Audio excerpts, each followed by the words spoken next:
Artinya di sini Bapak Ibu, Allah mengatakan di dalam Al-Quran 23 kali tentang masalah anak yatim. 23 kali Pak, menyatakan bagaimana kasih sayang Allah kepada anak yatim. Yang pertama, Rasulullah SAW mengatakan siapa yang menjaga, memelihara, menyantuni, memberikan rasa kasih sayang kepada anak yatim, maka kata Rasulullah, dia nanti di surga akan berdekatan dengan Rasulullah SAW. Rasulullah sampai menunjuk jarinya antara jari telunjuknya dengan jari tengahnya. Kalau kita ini benar-benar memelihara, menyayangi, menyantuni, menolong anak yatim. A'udzu billahi minasy syaithanir rajim. Bismillahirrahmanirrahim. Assalamualaikum warahmatullahi wabarakatuh. Innal hamdalillah nahmaduhu wa nasta'inu wa nastaghfiruh wa na'udzu billahi min syururi anfusina wa min sayyiati a'malina. May yahdihillahu fala mudilla lahu wa may yudlil fala hadiyalah.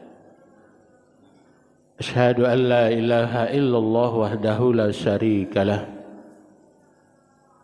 wa asyhadu anna Muhammadan abduhu wa rasuluhu la nabiyya ba'dah. Allahumma salli ala Muhammad wa ala alihi wa sahbihi wa mawala. Ya ayyuhallazina amanu taqullaha wa qulu qawlan sadida yuslih lakum a'malakum wa yaghfir lakum dzunubakum wa may yuti'illaha wa rasulahu faqad faza fawzan 'azima. Qala ta'ala a'udzu billahi minasy syaithanir rajim. Wa ma arsalnaka illa rahmatan lil alamin. Bapak Ibu jamaah Masjid Raya yang dirahmati Allah, marilah kita untuk senantiasa bersyukur kehadirat Allah Subhanahu wa Ta'ala atas segala limpahan rahmat, nikmat dan karunia-Nya beserta hidayah sehingga kita kembali dapat beraktivitas sekaligus dapat menyediakan waktu dalam rangka untuk memenuhi panggilan Allah, melaksanakan perintah Allah. Selawat dan salam senantiasa tercurah untuk Nabi kita, Nabi Muhammad sallallahu alaihi wasallam, para keluarga, sahabat dan orang-orang yang senantiasa istiqomah dalam ketaatan menjalankan ajaran Rasulullah sampai akhir zaman. Bapak Ibu yang dirahmati Allah, adapun tema singkat kita pada pagi ini adalah Muhammad sallallahu alaihi wasallam sang yatim piatu. Kalau kita melihat di dalam sejarah Rasulullah sallallahu alaihi wasallam bahwa Nabi Muhammad sallallahu alaihi wasallam terlahir dari yang yatim. Yatim itu artinya adalah orang yang ditinggal mati oleh ayahnya.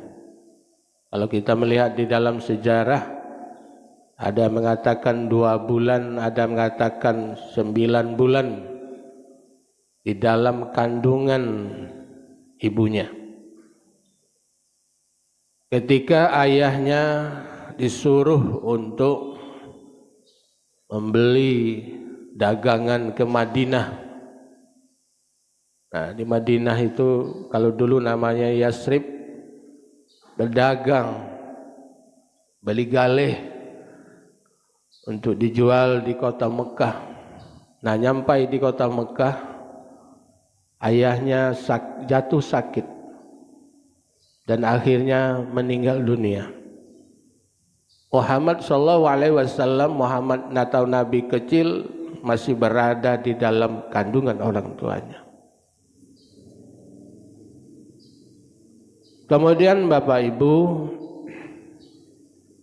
kalau kita berbicara masalah tentang yatim piatu, bahwa penderitaan, kepedihan hidup yang dirasakan oleh Nabi Muhammad SAW luar biasa. Sewaktu dia lahir, ayahnya tiada. Dan kemudian beberapa hari kelahirannya, dia dibesarkan hanya oleh ibunya Aminah.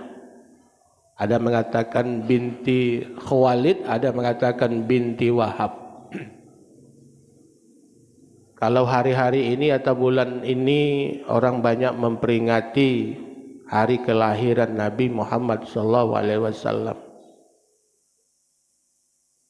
Itu dikaitkan dengan bagaimana kelahiran Nabi Muhammad SAW dibandingkan dengan kita, dibandingkan dengan orang-orang yang masih punya utuh orang tuanya, punya ayah, punya ibu, saudara banyak, sehingga kelahirannya ditunggu-tunggu dan dieluk-elukkan. Tapi lain dengan Nabi Muhammad SAW, dia lahir, ayahnya sudah tiada di sampingnya, yang seharusnya orang tuanya, ayahnya mendampingi ibunya di waktu saat kelahirannya. Tetapi Rasulullah SAW tidak dihadiri, tidak disaksikan oleh ayahnya. Setelah dia lahir, Bapak Ibu, dari keluarga yang miskin, yang tidak mampu, namun dia masih bisa dibesarkan, tumbuh dan berkembang menjadi orang-orang yang layaknya orang lain. Kalau menurut sejarah lagi Bapak Ibu, bahwa Nabi Muhammad SAW sewaktu dia bayi, dia disusukan hanya beberapa hari oleh ibunya Aminah. Kemudian berlanjut dengan ibu susuannya bernama Halimah As-Sa'diyah. Berapa lama itu Bapak? 2 tahun. Karena penduduk masyarakat kota Mekah atau bangsa Arab sudah menjadi tradisi, kalau anak yang lahir itu biasanya disusukan kepada orang lain, terutama di wilayah pedesaan atau di dusun. Jadi Muhammad kecil ini dia dibesarkan di pedesaan. Bagaimana merasakan hidup di pedesaan yang jauh dari perkotaan, jauh dari pengaruh-pengaruh yang namanya perkotaan. Berapa lama? 2 tahun lamanya. Kemudian Halimah Sa'diyah ini meminta diperpanjang susuannya. Selama ini persetujuannya hanya 2 tahun, berlanjut sampai mengatakan sampai dia dibesarkan menjadi 4 tahun. Bahkan dia meminta sampai dewasa ia untuk dibesarkan. Namun setelah 4 tahun dia dikembalikan kepada ibunya, di bawah pengasuhan ibunya Halimah, yaitunya ibu yang melahirkannya Aminah. Kemudian menjadi tanggung jawab dari kakeknya bernama Abdul Muttalib. Bapak Ibu yang dirahmati Allah,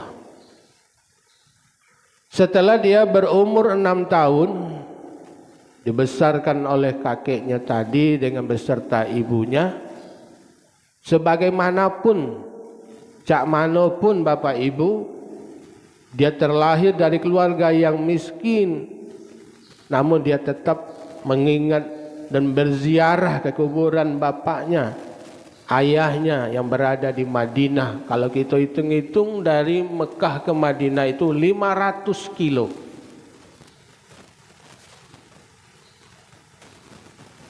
Kalau ke Padang, kalau kita jengok dari sini 600 kilo. Luar biasa. Kendaraan yang tercepat waktu itu adalah kuda dan unta. Makan waktu kalau menurut orang cerita dulu itu memakan waktu 21 hari. Lagi jalan kaki, Pak. Luar biasa. Melalui daerah-daerah yang begitu tandus, keras gitu. Luar biasa. Diajaklah Rasulullah SAW berziarah ke Madinah. Ada yang mengatakan selama 1 bulan dia berada di Madinah. Di Madinah itu adalah keluarga bapaknya. Kemudian setelah itu dia kembali ke Mekah. Dalam perjalanan antara Madinah dengan Mekah, ibunya mengalami kelelahan. Nah, kelelahan Bapak. Suatu tempat yang bernama Abwa. Maka ibunya jatuh sakit dan meninggal. Nah, dikuburlah di situ. Bahwa Nabi Muhammad SAW dikawal. Kalau dulu namanya dibantu oleh pembantu rumah tangga, asisten. Kalau namanya sekarang namanya Ummu Aiman. Dia dibawa baliklah ke Mekah. Kemudian dia dibesarkan oleh kakeknya dalam keadaan kehidupan yang hanya sesederhana mungkin. Bapak Ibu yang dirahmati Allah, hanya berkelang waktu 2 tahun kakeknya juga meninggal dalam usia 8 tahun. Kalau sekarang namanya, kalau anak-anak yang masih berusia 8 tahun itu kelas 2 SD. Tahulah Pak, anak yang membutuhkan belayan kasih sayang orang tua, tangannya yang begitu kecil mungil, yang mendapatkan hangatan dari orang tua, tidak dia dapatkan. Ini penderitaan, kepedihan hidup yang dirasakan oleh Rasulullah SAW. Kemudian Rasulullah SAW belajar hidup untuk mengembalakan kambing. Bukan Rasulullah itu belajar dari cara-cara yang sekarang ini, tidak. Rasulullah SAW mengembalakan kambing. Ada yang mengatakan kambing itu adalah kambing peliharaan yang disewakan kepadanya, dan dia mengembalakan kambing itu. Kemudian selama 2 tahun dia dibesarkan oleh kakeknya meninggal, orang-orang yang dia cinta juga meninggal. Semuanya meninggal. Kemudian dia dibesarkan oleh pamannya bernama Abu Thalib. Bapak Ibu yang dirahmati Allah, walaupun Nabi Muhammad SAW tumbuh di keluarga yang seperti itu, dalam kondisi yang seperti itu, namun dia tetap dalam penjagaan, dalam pendidikan yang diberikan oleh Allah kepadanya. Artinya Bapak Ibu, kalau kita mengambil sejarah dari apa yang dirasakan oleh Rasulullah SAW, memang begitu luar biasa, menjadi anak yang yatim dan piatu. Di mana anak yang sebesar itu membutuhkan rasa kasih sayang, kehangatan dari orang tuanya. Penderitaan hidup yang dia rasakan, yang seharusnya tidak menjadi beban di dalam kehidupannya di usia 8 tahun. Berlanjut umurnya, bertambah menjadi pemuda yang besar. Bapak Ibu yang dirahmati Allah, pelajaran apa yang kita dapat kita ambil dari perjalanan kehidupan Rasulullah masa kecilnya yang yatim piatu?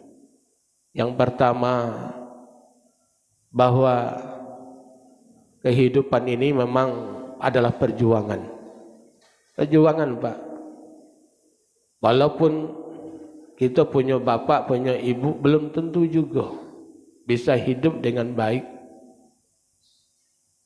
Kadang-kadang orang tuanya lengkap, belum tentu mendapatkan rasa kasih sayang dari orang tua.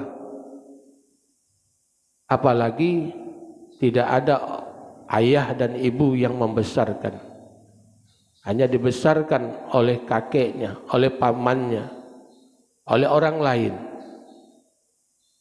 Jadi artinya di sini sakitnya kehidupan, penderitaan hidup sudah dia rasakan. Artinya apa? Bahwa kita perlu mengasihi, menyayangi di antara sesama. Itu dilakukan oleh kakeknya. Dia lebih menyayangi Muhammad SAW ketimbang dari anak-anaknya. Luar biasa.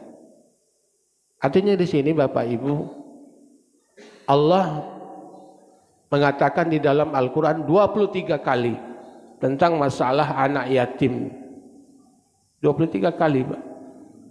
Menyatakan bagaimana kasih sayang Allah kepada anak yatim.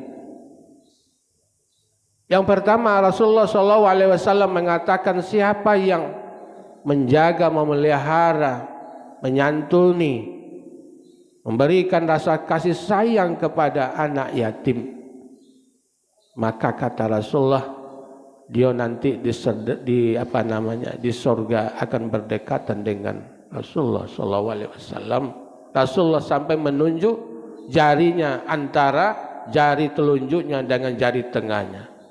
Kalau kita ini benar-benar memelihara, menyayangi, menyantuni, menolong anak yatim. Anak yatim yang mana, Pak? Anak yatim yang kondisi kehidupannya yang serba susah. Bukan anak yatim yang ditinggalkan harta yang begitu banyak oleh orang tuanya, tetapi anak yatim yang kehidupannya susah di atas susah. Ini yang perlu mendapat perhatian kita yang pertama.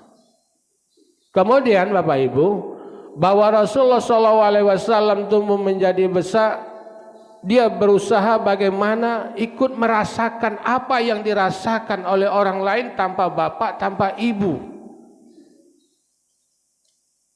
Sampai Rasulullah mengatakan, nah nanti kalau kamu bisa menjaga, memelihara anak yatim, posisi kamu nanti antara jari telunjuk saya dengan jari tengah saya di surga. Jaminnya surga. Makanya kita ini jangan menghardik-hardik anak yatim. Berlemah lembutlah kepadanya. Ada yang mengatakan kusuk-kusuklah kepalanya. Ya, walaupun kita tidak bisa memberikan apa-apa kepadanya dengan belayan-belayan yang lemah lembut, menyampaikan kata-kata yang lemah lembut sehingga dia ikut merasakan apa yang kita rasakan. Begitu Rasulullah SAW. Kemudian Bapak Ibu yang dirahmati Allah, bahwa di dalam hidup ini tidak akan selamanya kita ini akan di bawah pangkuan pengasuhan orang tua kita. Satu saat juga ada banyak anak-anak yang memerlukan bantuan, pertolongan, layanan kepada kita sehingga dia layak untuk hidup, bisa diberikan jaminan hidup. Jadi yang pertama Bapak Ibu, bisa memberikan jaminan terhadap hidup anak yatim supaya dia tidak terlantar hidupnya. Itu sudah dijalankan oleh keluarga besar Muhammadiyah. Ya, bagaimana perhatiannya, terutama adanya panti-panti penitipan anak yatim piatu. Tidak hanya di situ ada anak yatim piatu, tentu kan ada biaya hidupnya yang perlu dipenuhi. Untuk itu Bapak Ibu, di Lubuk Linggau ini sudah banyak kita lihat panti-panti anak yatim. Kita tidak tahu juga apa anak yatim piatu yang benaran atau sebagai anak titipan-titipan yang tidak diurus oleh orang tuanya. Kita tidak tahu. Tapi mudah-mudahan kalau setelah kita telusuri, kalau seperti panti di Muhammadiyah yang dikelola oleh Aisyah itu memang benar-benar anak-anak yang tidak ada orang tuanya, bahkan kehidupannya yang menyedihkan. Di sana dia membutuhkan kehangatan, perlakuan yang baik terhadap dirinya sampai dia besar tumbuh. Kemudian berakhirnya anak yatim ini kalau kita lihat sejarah, Bapak Ibu, apabila dia sudah baligh dan berakal, ada lagi anak yatim. Di setidak-tidaknya dia sekolah berumur 12 tahun. Ya, 12 tahun itu sudah 13, 14, 15 lah. Kalau dia masih sekolah, kepingin sekolah, ya disekolahkan. Menjadi bapak asuh, orang tua asuh. Sehingga dia bisa tumbuh berkembang layaknya manusia lain. Apa yang dijanjikan oleh Allah, mari kita bersama-sama untuk melakukannya. Jadi tidak mesti anak yatim itu ada di rumah kita. Tapi kalau bisa Bapak Ibu, ada anak yatim di rumah kita. Jadi sehebat apapun rumah kita, ya, sesugih apapun rumah kita, kalau bisa ada anak yatim di rumah kita yang bisa dibesarkan. Kalau tidak bisa, ya itu kan ada panti-panti yang kita bisa memberikan, mendistribusikan bantuan-bantuan apa yang bisa kita berikan kepada mereka. Setidak-tidaknya kita bisa meringankan beban mereka, dia bisa melanjutkan kehidupan mereka layaknya orang yang mempunyai orang tua. Kemudian Bapak Ibu yang dirahmati Allah, bahwa Rasulullah SAW adalah menjadi pemimpin besar. Dia sudah merasakan bagaimana dari awal dia sudah belajar hidup, pedihnya kehidupan. Berdagang dari umur 12 tahun, bahkan sampai dewasa hidupnya berjualan seperti itu. Namun dia tetap bisa hidup.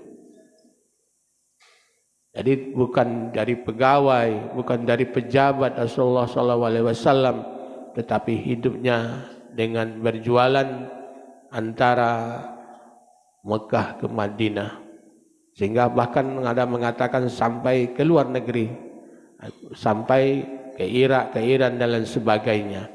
Artinya Bapak, bahwa manusia belum tentu nasib kita ini masing-masing.